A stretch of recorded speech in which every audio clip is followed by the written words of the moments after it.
Por ejemplo, ¿qué le pasó a Rubén Suro García Godoy cuando publica Proletario? Tuvo preso incluso, porque mencionó a Lenin, a Marx, etc. A Marx, sí, claro. Sí, pero sí. eso lo hizo Inchaustegui y no le pasó nada. Y a Balaguer no le importaba la historia. Balaguer le importaba el poder, manejar el poder, que era una visión trujillista. Trujillo pactaba con todo y hacía lo que tú quieras, menos con mantener el poder.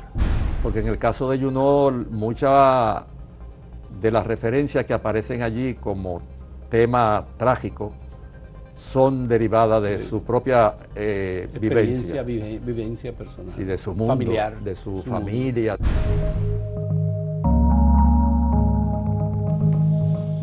Andrés L. Mateo es uno de los intelectuales importantes de República Dominicana, Premio Nacional de Literatura, estuvo hace poco como embajador dominicano ante la UNESCO, es embajador adscrito a Cancillería y se encuentra con nosotros. Le agradecemos muchísimo a Andrés, que es ensayista, poeta, novelista, de que se encuentre con nosotros. Hay una primera cuestión que quisiera plantearle a Andrés L. Mateo. ¿Cuál es el estado de la literatura dominicana, tomando en cuenta que se acaba de ofrecer el nombre del Premio Nacional de Literatura a Efraín Castillo, un novelista, cuentista, claro, publicista, un hombre ya de una generación, creo que es la generación del 60, ¿no? Efraín Castillo. ¿Cómo ves, Andrés L. Mateo, el estado de la literatura, incluso tomando en cuenta nuevas publicaciones que se han ido conociendo en los últimos años, nuevos escritores, figuras novedosas tanto en la poesía como en la novela y en el cuento, claro, también? Y muchos nombres. Géneros literarios. Muchos nombres diferentes. Sí. Y además preocupaciones de otro tipo en los términos en que se mueven las generaciones literarias. Sí. Por lo tanto, es un ambiente bastante complejo, en el sentido de definir una línea que en el caso concreto de los autores que emergieron en el seno de la revuelta de abril del año 1965 y los anteriores, el pequeño grupo que publicó, por ejemplo, con Aida Cartagena Portalatín, en el que estaba precisamente Efraín Castillo, sí, sí. Y que estaba Antonio Loco Artiles, Miguel Alfonseca, René de Rico Bermúdez. Sí. Ya tenían todo un trasfondo, un telón de fondo desde el punto de vista de la movilidad de la historia. Claro. Todos venían de la era de Trujillo, sí, habían vivido la parte final de la dictadura extraordinariamente diferente del resto de las dictaduras del mundo americano de los años 20. Vivieron los acontecimientos de la elección de Bosch, el golpe de Estado al profesor Juan Bosch, claro, la muerte de Manolo Tavares Justo, la crisis del 65, el inicio de la Revolución de Abril y la intervención militar norteamericana. Esa generación quedó marcada por esos acontecimientos. Sin ninguna duda. Y su literatura, su contenido, fue sobre ello. Sin duda. Y eso los marcó en forma, para algunos positiva y en otros, digamos, que no tanto. Pero es el telón de fondo de la historia en la que estos grupos se mueven. Ahora no. Ahora hay una referencialidad abstracta, mucho más compleja. El mundo que vivimos es un mundo extraordinariamente complejo. La comunicación es algo fundamental. El tipo de información que se maneja es tan fluido que sustituye la idea y obviamente el panorama para un escritor reciente es mucho más complejo, aunque no lo parezca, que el que se enfrentó en la postdictadura trujillista en la República Dominicana. Y es obvio, el panorama de la historia no se mueve a voluntad. Muchas veces sus resultados son completamente diferentes a lo que uno planifica. Y eso pasó con la revuelta de abril del año 1965 y los que intentaron expresarla en lo que respecta a los contenidos espirituales que ella encarnaba. La idea de la libertad, un mundo ya donde había la influencia de las corrientes del pensamiento universal.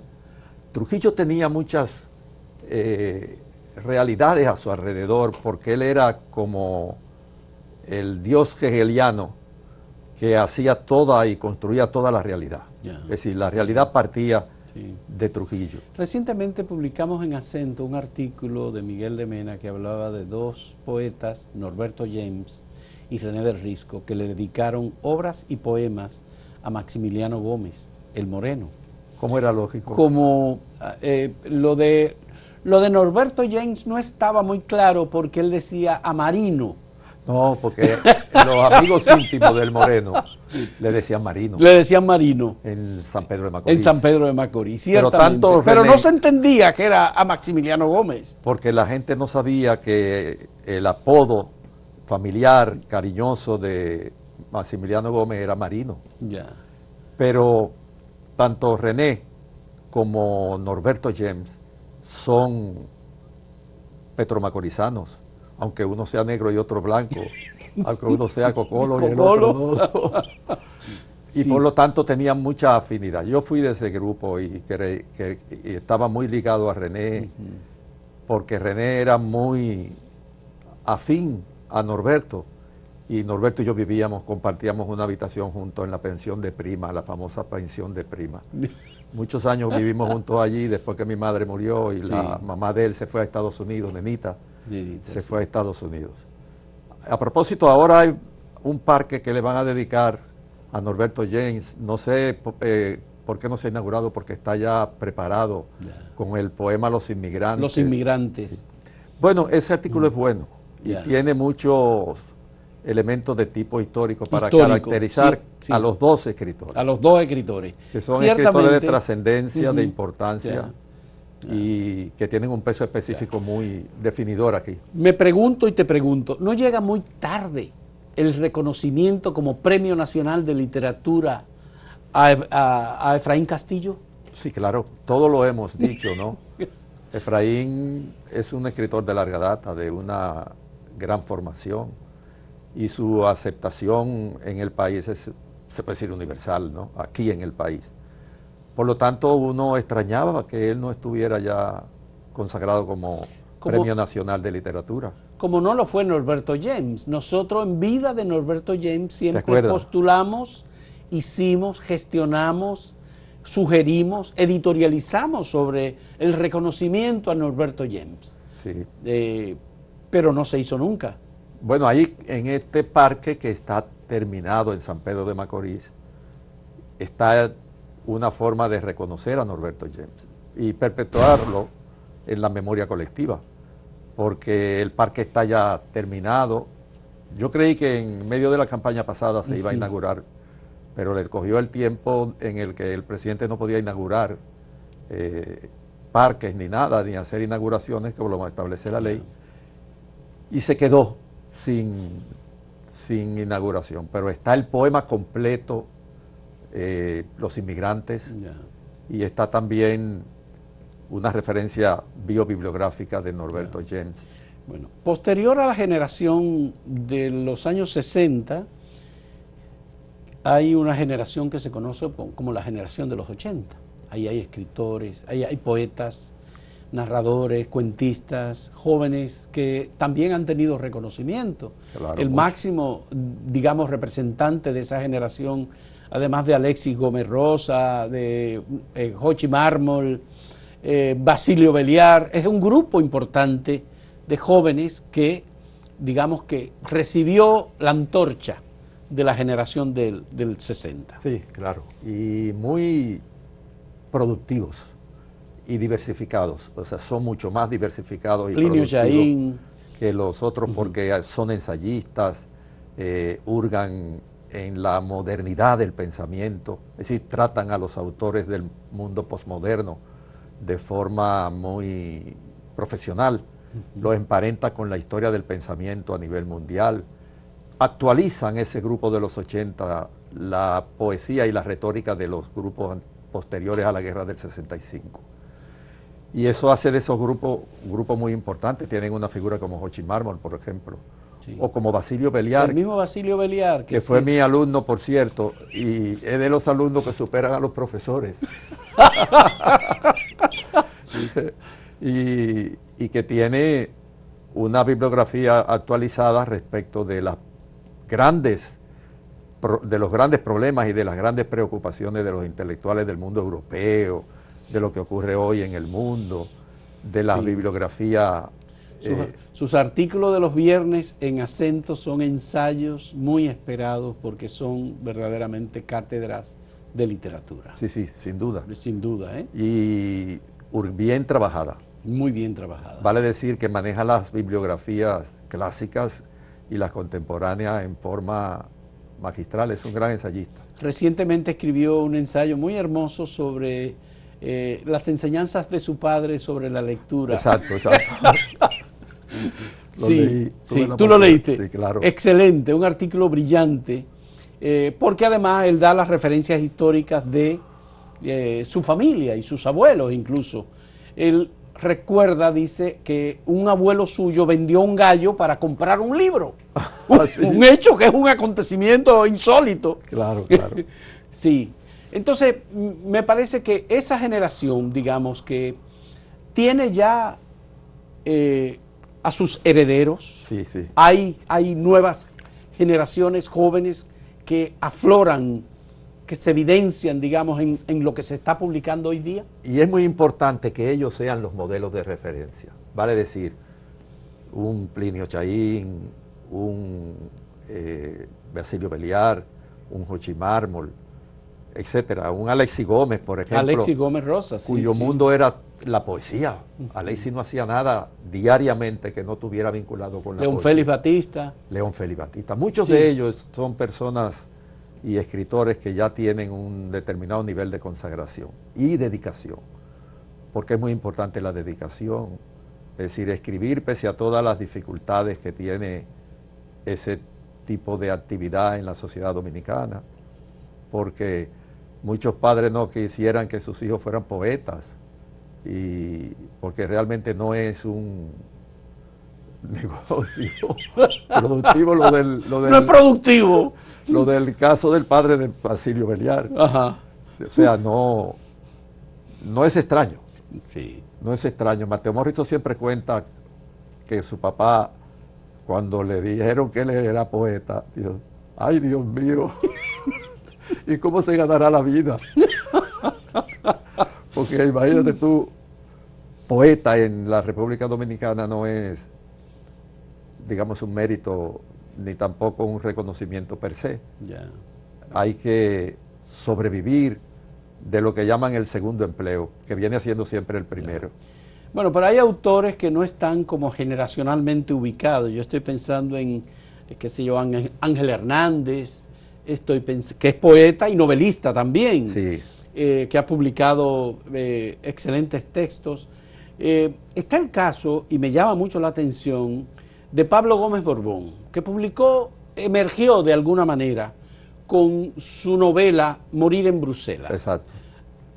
Asumiendo un hecho, un acontecimiento no abordado nunca por la literatura que se conozca, la muerte de Maximiliano Gómez y de Miriam Pinedo, y lo convierte en una novela y se gana un premio, el premio de la Feria del Libro por parte del Grupo León Jiménez, con Morir en Bruselas. Ahora, Pablo Gómez Borbón está a punto de dar a conocer su novela Yo, Balaguer, que es una novela en la que el personaje es Joaquín Balaguer.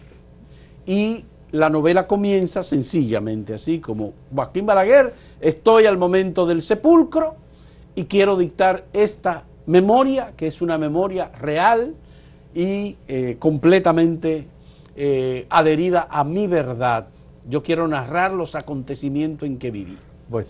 Entonces, ya Balaguer había escrito Memoria de un cortesano de la era de Trujillo. Aquí está la portada de Yo, Balaguer, de Pablo Gómez Borbón. Es una novela y es Balaguer hablando, todo el tiempo hablando Balaguer.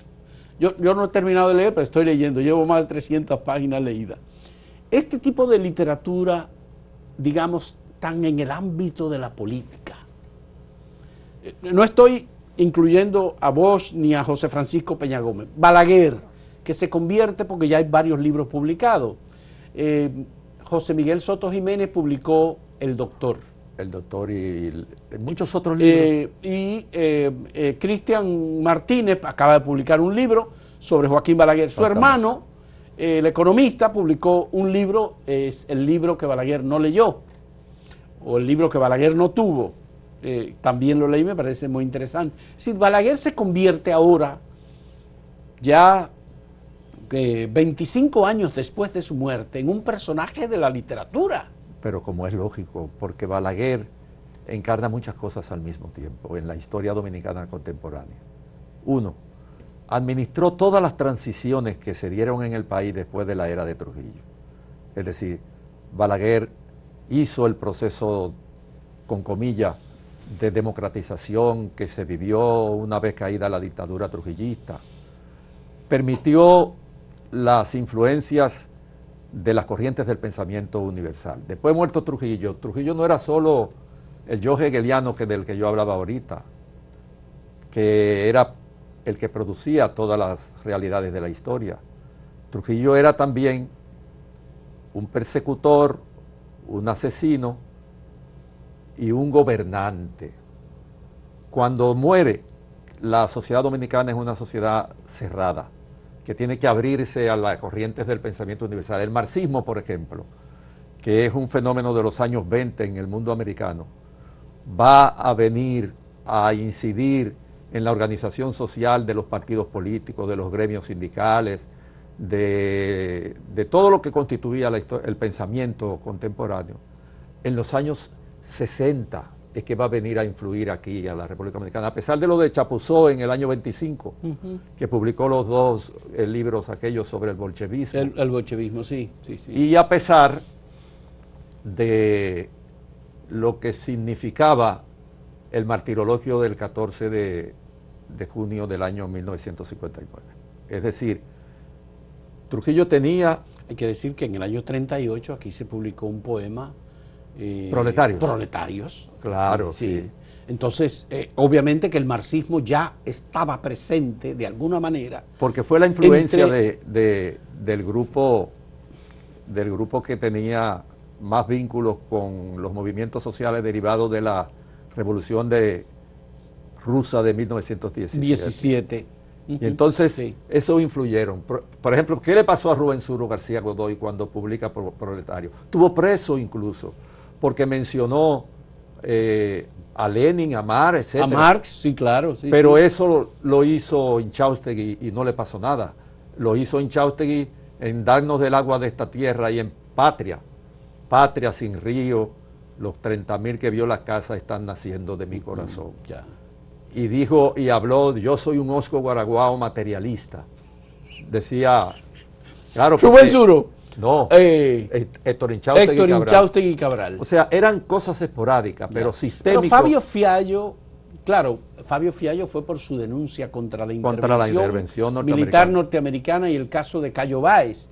Pero hay fotografías de Fabio Fiallo con uniforme de presidiario. De presidiario y con quemazones que le hicieron y todo. Sí. Porque él fue torturado por las tropas norteamericanas. Bueno, lo que quiero decir en relación con Balaguer, que Balaguer administró todas esas transiciones que hemos vivido en la República Dominicana después de la muerte de Trujillo. Y esa es la fuente de su mito, porque el Estado trujillista era un Estado consagrador. Ningún Estado en el mundo americano tenía la fortaleza que tenía el Estado dominicano. El Estado dominicano era dueño del 89% de la cartera de empleo. De la estructura industrial del país, Trujillo era el dueño de una parte y el Estado dominicano dueño de la otra. Por lo tanto, era un Estado todopoderoso, porque Trujillo y el Estado era la misma cosa. Sí, claro, mito y cultura en la era de Trujillo es la tesis doctoral de Andrés L. Mateo. Y el que organizó toda aquella transición se llama Joaquín Balaguer. Entonces Balaguer es más que un personaje histórico. Balaguer atraviesa la historia y la va impregnando de su personalidad, de su manera de ver las cosas. Le impone un sello en el que él es un ser privilegiado que hace de las grandes contradicciones que el mundo trujillista dejó plantada su caldo de cultivo. Mira Fabio Fiallo ahí donde está preso. Míralo en ahí. la Fortaleza Osama. Poeta, gran poeta. Un gran poeta. Sí, Sí. gran poeta. Y amigo de Rubén Darío, muy amigo de Rubén Darío. Muy amigo de Rubén Darío, Sí. Claro. Fueron muchos los amigos de Rubén Darío aquí. Aquí, claro. En la poesía, Sí. por supuesto. Porque Rubén Darío era trashumante. Sí. Bueno, lo de Balaguer. Balaguer es un personaje de la literatura dominicana casi de manera natural.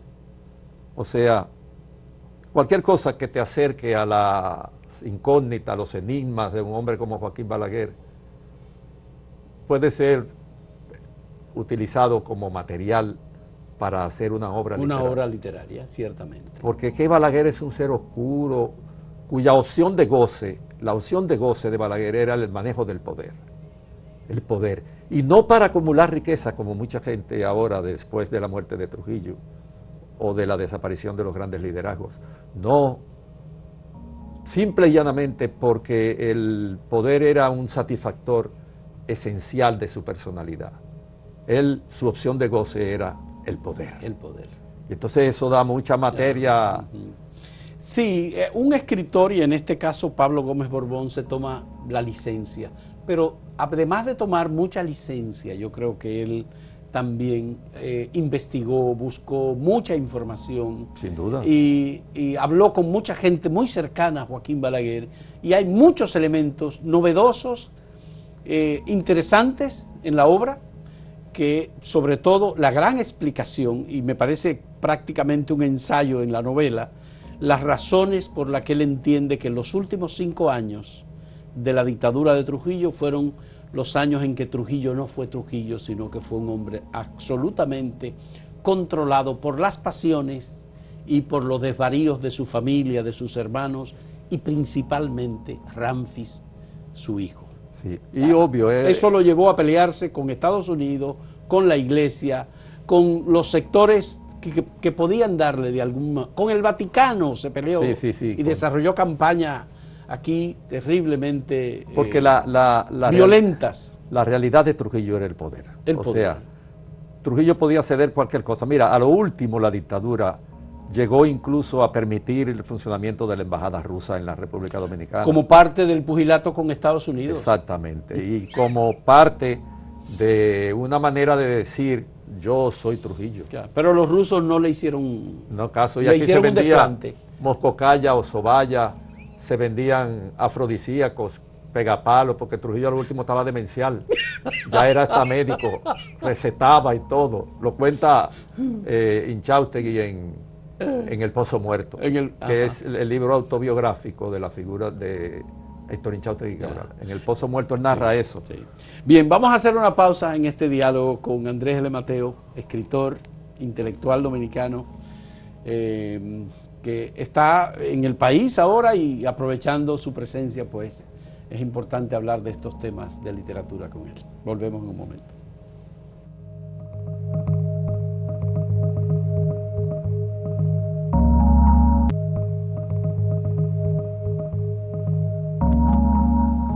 Querido Andrés, yo quisiera saber por qué Juan Bosch, un intelectual, cuentista, político, primer presidente de la República Dominicana Democrática luego de la caída de Trujillo, no se convierte en un personaje igualmente novelable como lo es Joaquín Balaguer. Buena ¿Qué pregunta. pasa? Qué difícil es de responder esa pregunta, pero era obvio las participaciones de Balaguer en el seno del poder fueron siempre elípticas, pero con objetivos específicos. Bosch era un hombre idealista en el sentido ideológico, manejaba ideas alrededor de cómo debía ser el referente paradigmático del poder. Balaguer no. La opción de goce, repito, de Balaguer era el poder. Bajo cualquier circunstancia le interesaba mantener el poder. Y ese tipo de obsesiones, en algunos de los libros, por ejemplo, de García Márquez, uno puede ver que ese tipo de obsesión transforma al personaje en un mito. Y el mito va siempre un poco más allá de la historia.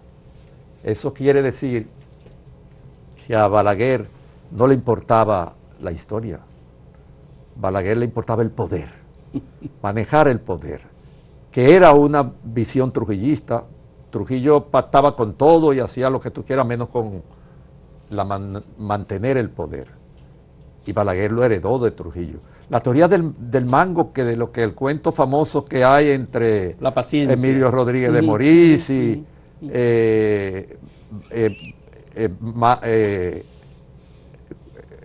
¿cómo se llama? Marrero Aristi. Emilio Rodríguez, cuando fueron a Cuba al Congreso de la OIT del Trabajo, que Juan Bosch lo fue a ver al hotel y le dijo que a Balaguer que él era una posibilidad de poder en la República Dominicana después de la muerte de Trujillo, que por qué no se quedaba en el exilio. En el exilio.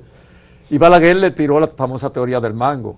Dice, no, la mejor forma de comerse un mango es esperar que se madure debajo de la mata y que él caiga solo.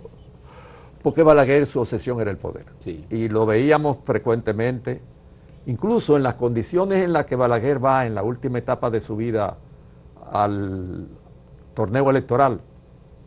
Es una condición que no se compadecía con la altura, ni con la altura intelectual, ni con el hecho de que él había sido una persona que había manejado la presidencia de la República más de una vez. Yeah.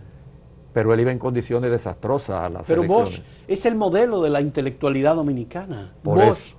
Claro, está Juan Isidro Jiménez Grullón, que es un gran intelectual, un analista de la sociedad dominicana, esos 3 tomos de la sociología política dominicana, pero Bosch hizo también su teoría de las clases sociales. Claro, y la enfrentó a la tradición de la representación marxista del compendio de la sociedad, de cómo la sociedad movía los grandes acontecimientos históricos. Parece que el momento, digamos, del tropezón histórico intelectual del profesor Juan Bosch es la dictadura, la teoría de la dictadura con respaldo popular. Sí. Luce ser ese el gran problema del profesor Juan Bosch, que no se convierte entonces en un referente, aún siendo ya un gran intelectual, expresidente de la República, un hombre con relaciones internacionales en el mundo socialista, entre los intelectuales, los premios Nobel de literatura, es decir, todo el mundo buscaba a Bosch. Pero Bosch hizo un gran esfuerzo de interpretación de la sociedad dominicana, que no lo hizo nunca por la naturaleza de su ascendencia en la sociedad dominicana, Joaquín Balaguer. Es decir, Bosch hizo una interpretación de la sociedad dominicana, escribió sobre la composición social dominicana, que era muy compleja, y él ganó la pelea. A la larga de los procesos de interpretación histórica que uno ha visto, ganó la pelea. Luego hizo una historia de la pequeña burguesía. Es decir, Bosch hizo una estructura de narrativa que permitía ver el papel que la pequeña burguesía dominicana ha tenido en la historia, las veleidades, sus compromisos, sus mezquindades y sus grandezas, ¿no? Porque la pequeña burguesía dominicana tiene un papel sinuoso en lo que respecta a la consolidación del Estado-Nación, muy sinuoso. José Ramón López o Moscoso Puello todos lo definen en sus textos. Claro. ¿Verdad? Pero muy sinuosamente. Y además a partir de prejuicio, incluso en el caso de José Ramón López, la alimentación y la raza, por ejemplo, sí, por supuesto. Que es Cartas de Belina, que es un libro muy crudo, muy duro sobre la sociedad Pero son dominicana. libros de procesos de decepción de la pequeña burguesía, del pensamiento pequeño burgués. Y en consecuencia, lo que arrojan es la decepción por la no consolidación del Estado-Nación.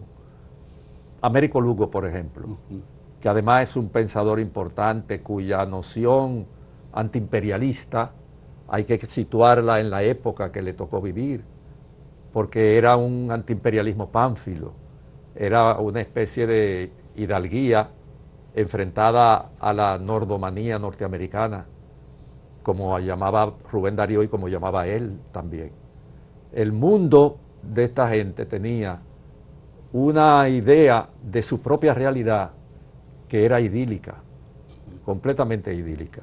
Y por eso la diferencia pragmática de Joaquín Balaguer, que frente al poder no se detenía por nada, con Juan Bosch. Es decir, Juan Bosch es otra cosa desde el punto de vista de la necesidad de interpretar el espacio-tiempo que le toca vivir y de arrojarlo contra la historia. Pero no hay atención, digamos, de los intelectuales y seguimiento de los intelectuales al profesor Bosch como los hay hacia Joaquín Balaguer. Sí, por supuesto, pero Bosch concretó, por ejemplo, la construcción de partidos, de forma de accionar en el orden social políticamente. Pues construyó el PRD y era la figura... Y fue la figura del PRD. Figura del PRD. Construyó el PLD y fue la figura del PLD. Por lo tanto, se acercaba a la práctica política como cualquier artesano de esas cosas. Pero Balaguer no. Es decir, Balaguer no tenía un telón ni un fundamento teórico. Balaguer en un momento pensó en asumir el Partido Dominicano como su partido político cuando finalizó la dictadura. Sí, y después pero después del exilio fue en Nueva York que él formó el Partido Reformista. Sí. Con Francisco Augusto. Acción Social. Pero él dice, bueno, Acción Social no es como... Había en Uruguay, creo, un partido llamado Acción... En Venezuela estaba Acción Democrática. Claro. Pero Acción Social como que no le decía mucho. Y luego pensó en un nombre que era Partido Comunista Cristiano. Esa yo no la sabía. Sí, claro, sí, ciertamente. Así es.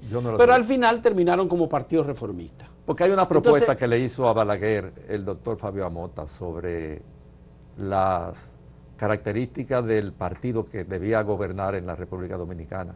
Y ahí sí se incluyó un poco la idea del socialismo que provenía de los movimientos literarios de principios del siglo XX en la República Dominicana. No, pero Balaguer partía de que el primer, digamos, individuo que planteó muy claramente la igualdad entre las personas fue Jesucristo. Y entonces dice, el comunismo plantea la igualdad. Bueno, pues nosotros planteamos la igualdad. Era desde ese punto de vista, nada de seguir a Marx o a Lenin. No, por eso te digo, yo no lo conocía. Entonces, ¿por qué Bosch no se convierte en esa referencia de novelistas, de escritores, de gente que lo interprete y lo ponga, digamos, en otra dimensión, como está ocurriendo con Balaguer? Bueno, Balaguer tiene un espacio en el que se puede especular. Bosch no, porque Bosch tiene su cuerpo teórico propio, que se lo dan sus estudios. Por ejemplo, Bosch, antes de formar el PLD, hizo un estudio de la pequeña burguesía. Dos libros pequeños, pero 2 libros, más los capítulos que le dedica en la composición social dominicana a la pequeña burguesía. Pero publicó 2 libros para interpretar esa pequeña burguesía que es como en cierto sentido actora de la historia. Porque una vez muerto Trujillo, que era el espíritu absoluto hegeliano que realizaba la historia, es decir, nadie tenía espacio en la sociedad dominicana cuando Trujillo estaba vivo, porque él era el que hacía la historia. Él era el espíritu absoluto de Hegel, que encarnó en un periodo histórico representándolo como si fuera el hacedor de todo, el hacedor de toda la realidad. Pero Bosch necesitó no los mecanismos del poder, sino de la inteligencia para entender y analizar la sociedad dominicana. Entonces su papel es diferente al de Balaguer. Balaguer es la práctica, el pragmatismo desplazándose en el terreno de la sociedad. ¿Cómo se hace Balaguer líder al principio de su liderazgo con la disolución del Partido Dominicano? Usando el dinero del Partido Dominicano y de la liquidación del CEA para propiciar la primera gran oleada en este país de sonsacamiento del voto y de los militantes a partir de la dádiva, a partir de el clientelismo del político. Clientelismo político. Balaguer inaugura el clientelismo político y se encarama en ese... Claro, hay que ver en qué contexto se mueve Balaguer, porque Balaguer se mueve con los hermanos de Trujillo, sobre todo Negro y Petán, con el mismo Ramfis, que está cometiendo fechorías, crímenes, persecución y venganza, y con Estados Unidos, que está bregando, claro, también interviniendo en la búsqueda de una solución, tomando en cuenta que en Cuba ya estaba Fidel Castro. y que los deja todos, casi a todos, en volanda en el momento en que Entonces se le Balaguer se mueve en una, digamos, tierra movediza, tratando de, obviamente, si él fue el que dio el panegírico de Trujillo, Claro. por Dios, él fue el que duró 30 años con Trujillo, él era la representación del trujillismo, Sí, sin y duda. no los hermanos. Pero después, Pero él logró hacer esa transición hacia un hombre supuestamente democrático. una de ellas, Balaguer manejó todas las transiciones que hubo en la República Dominicana. Y ese manejo le dio un poder de discernimiento particular, aparte, diferente al que usaba Bosch, que era el estudio histórico, la inteligencia, la posibilidad de educar. Las charlas de Bosch en la radio a la 1 de la tarde se podían oír caminando en la calle. Ese fue un acierto de Bosch, porque él utilizó el lenguaje popular, le dio una adaptación y lo convirtió en un elemento de educación política. Correcto. Mucha gente dijo que él trajo la lucha de clase a la República Dominicana, pero Bosch lo que hizo fue una campaña política pedagógica. Pedagógica, ciertamente. No era Balaguer. Balaguer repartió mosquiteros, rebajó la casa, el alquiler de las casas, repartió carros a los choferes de una chocín, repartió pensiones. Es decir, Balaguer hizo una labor pragmática desde el poder. Bosch explicó la historia particular del pueblo dominicano y quiso ilustrar a las masas en lo que respecta al papel que tenían ellas mismas. Ya. ¿Cómo ubicamos a estos escritores, como el caso de Pablo Gómez Borbón, por ejemplo? Bueno, con esta... Son dos novelas, pero son dos novelas sobre hechos y acontecimientos históricos. no importa, ahí está la ficción. Está la ficción. Pero sí. por supuesto, porque aun cuando un investigador recupere muchísimas documentaciones sobre un tema, cuando la transforma, pasa por la lengua. Y la lengua es un elemento modificador de la realidad. Si tú y yo vemos un mismo acontecimiento, esa fenomenología ya lo había definido el espíritu filosófico. Sí. Si tú y yo vemos un mismo acontecimiento y después lo describimos, tú en tu casa y yo en la mía, Cada uno lo define de son modo distinto. acontecimientos distintos. Sí. Y eso pasa con el escritor. Todo lo que mi amigo Borbón recuperó sobre Balaguer, cuando atraviesa su espíritu creativo y la lengua que le da la posibilidad de expandirlo como una narrativa, es otra cosa. Los que siguen el pensamiento de Balaguer y los que siguen la figura de Balaguer deben estar muy contentos con esta novela, porque Balaguer resulta, a mí, en mi juicio, a mi interpretación, hasta ahora en lo que llevo de lectura, muy bien reivindicado. No. Con todas las explicaciones que él da de las decisiones que tomó en cada uno de los momentos que tomó.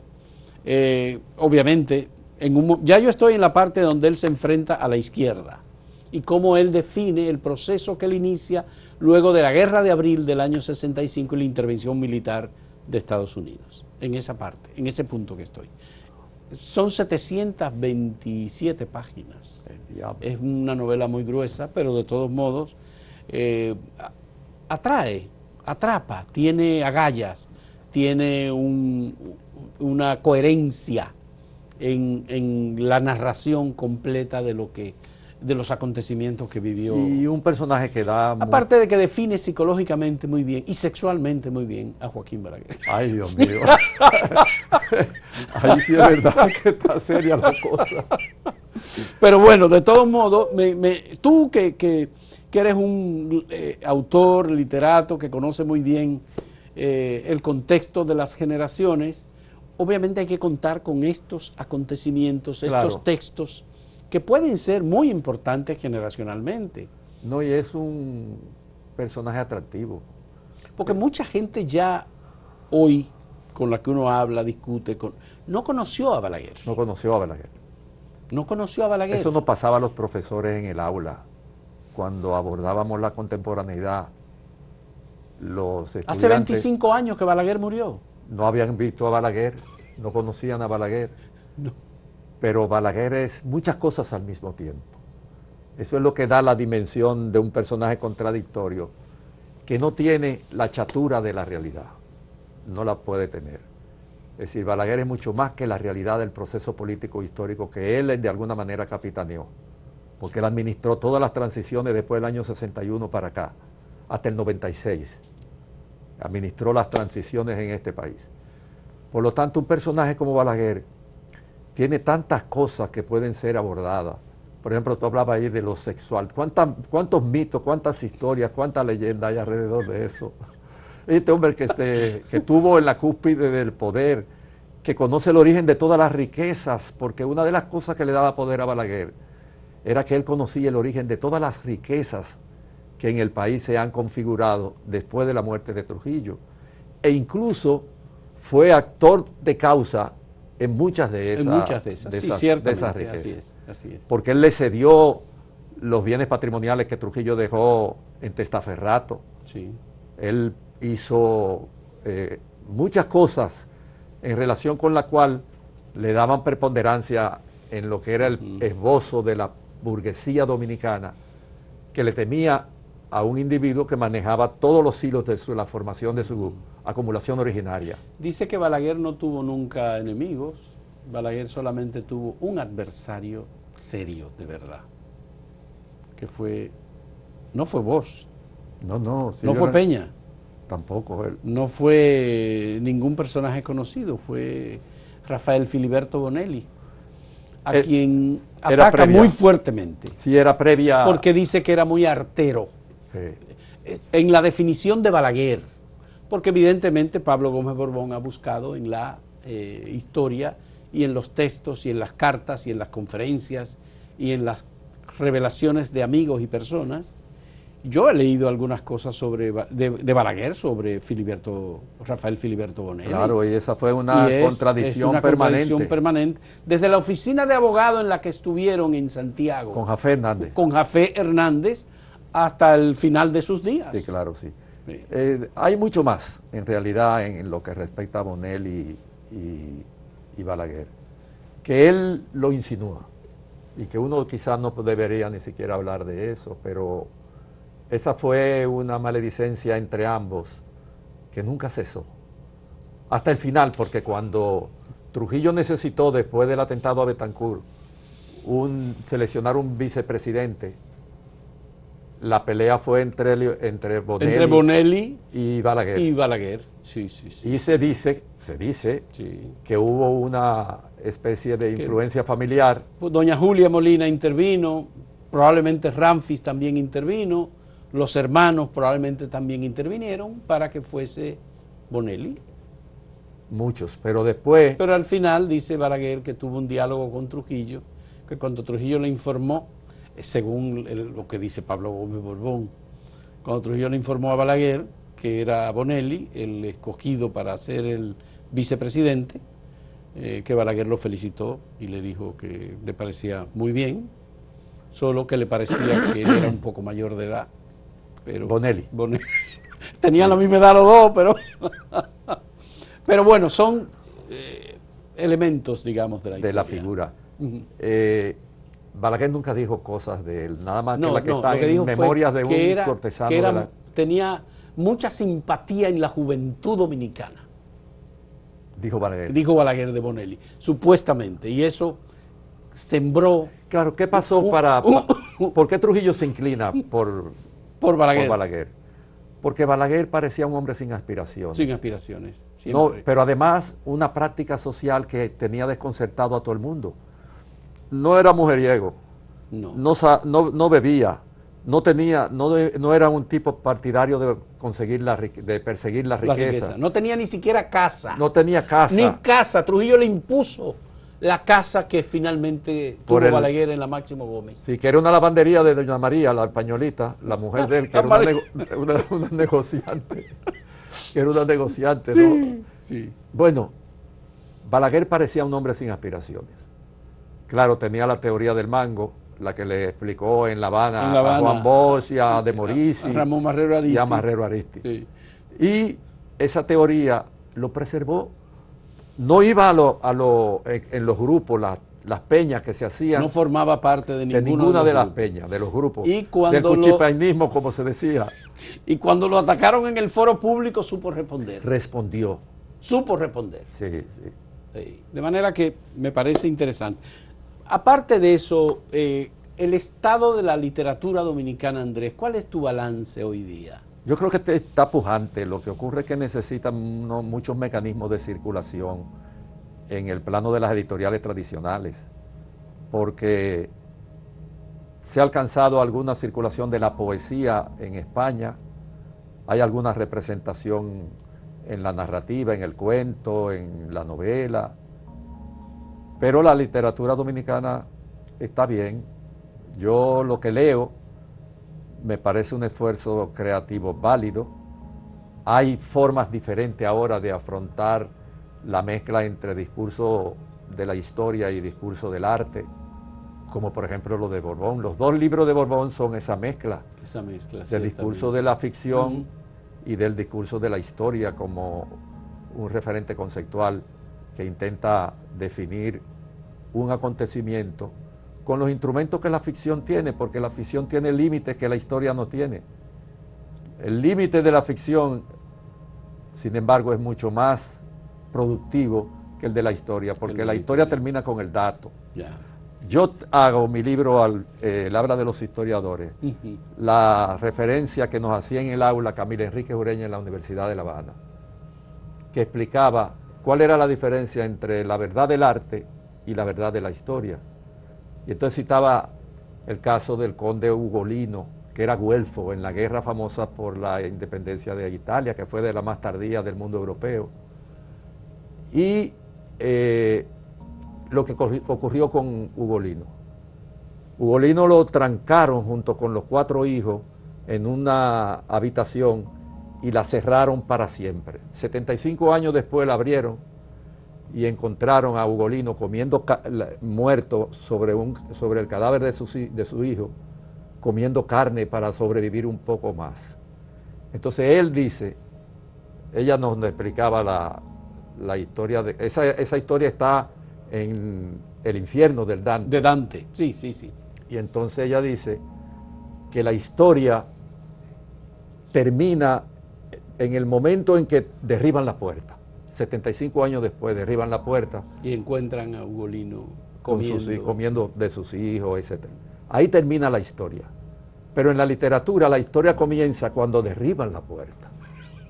Y si la gente conocía ahora en el mundo italiano el destino del conde Ugolino, era por la literatura de Dante y no por la historia secuencial. Secuencial, ya, como fue contada. Porque terminaba ahí y en realidad la literatura es que le da perpetuidad. Porque va más allá de lo que las limitaciones del pensamiento racionalista puede darle en la descripción de un fenómeno. Vamos a volver en un momento con la parte final de este diálogo con Andrés L. Mateo.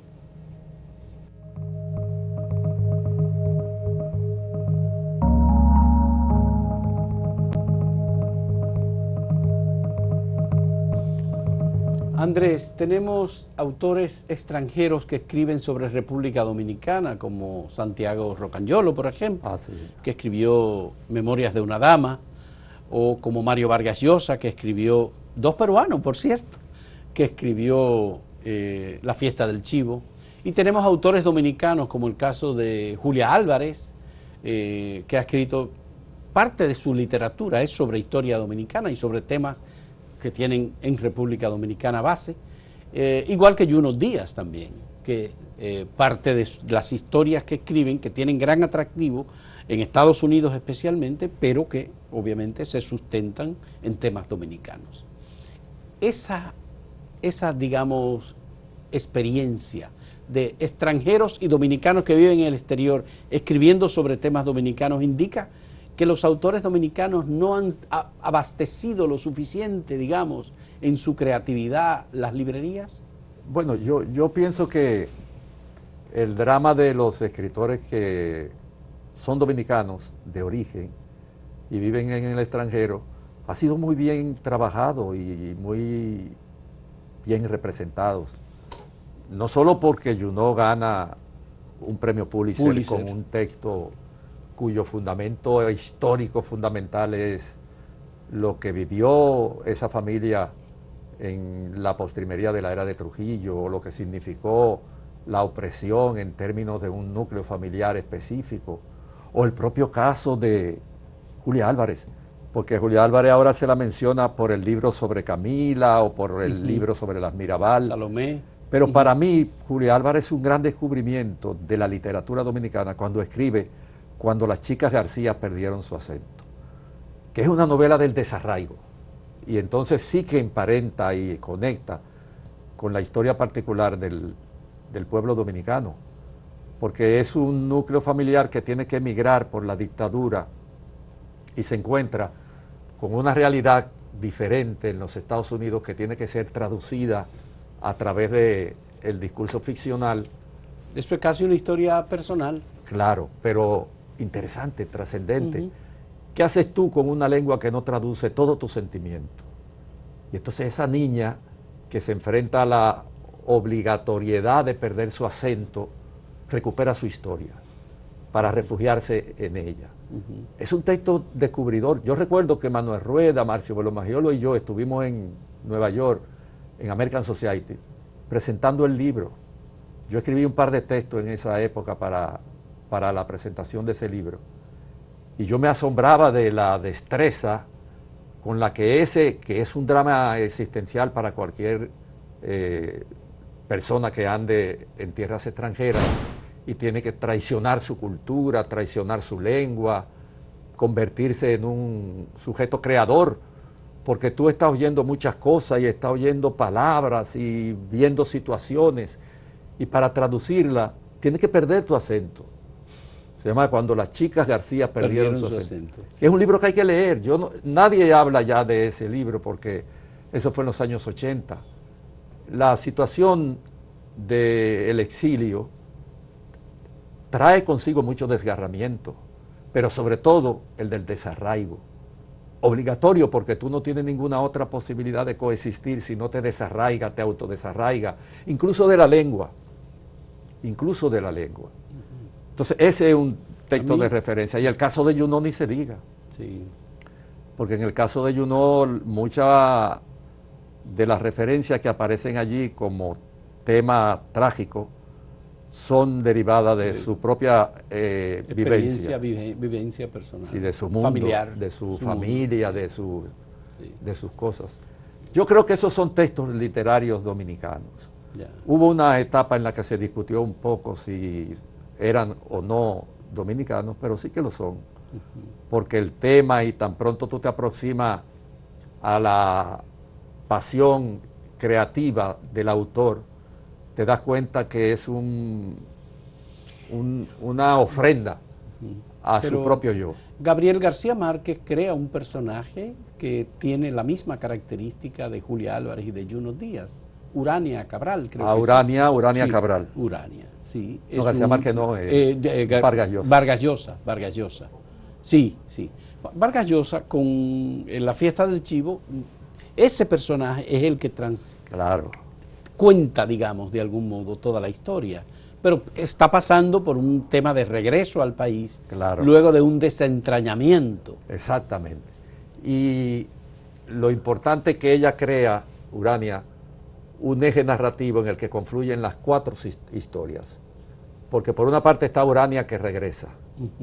Por otra parte está los conspiradores que están esperando en el malecón para darle muerte a Trujillo. Y por otra parte están los martirologios que se están escenificando en el seno de la historia general, como por ejemplo el de Juan Tomás Díaz. Juan Tomás Díaz, sí. Que el padre incluso, cuando va a verlo a la cárcel, porque el padre era una figura del régimen y tenía un rango muy alto, pudo tener acceso, aunque eso no hay que explicarlo porque es ficción, y es lo que la gente no entendió en esa época, que era ficción, que no era historia objetiva, porque la ficción se permite libertades que la historia objetiva no puede tener. Es decir, la historia objetiva opera sobre la lógica formal. La ficción tiene su propio mecanismo de autovalidación, valida su universo. Te lee 100 años de soledad pensando de manera racional y no va a entender nada. No va a entender nada. No, no se entiende nada. Es un mundo nuevo totalmente. Es un mundo totalmente nuevo. Creado por completo, en donde las cosas no tenían nombre. Exactamente. Las cosas no tenían nombre, había que ponerle nombre a todo. Había que poner el nombre. Entonces tú ahí eres un creador. Solo leyendo, tú eres un creador. Sí.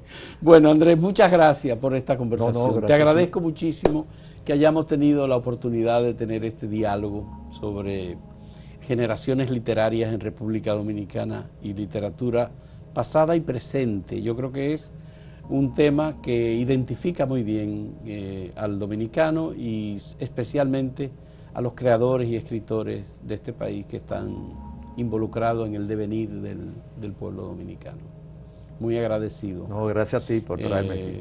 Gracias, muchas gracias. El violín de la adúltera y pisar los dedos de Dios. Me estoy recordando de algunas de las cosas, la balada de Alfonsina Bairán, son también novelas que están ahí, forman parte, sí, claro, de esas generaciones escritas por Andrés L. Mateo. Muchas gracias, Andrés, y muchas gracias a ustedes por la compañía en este diálogo.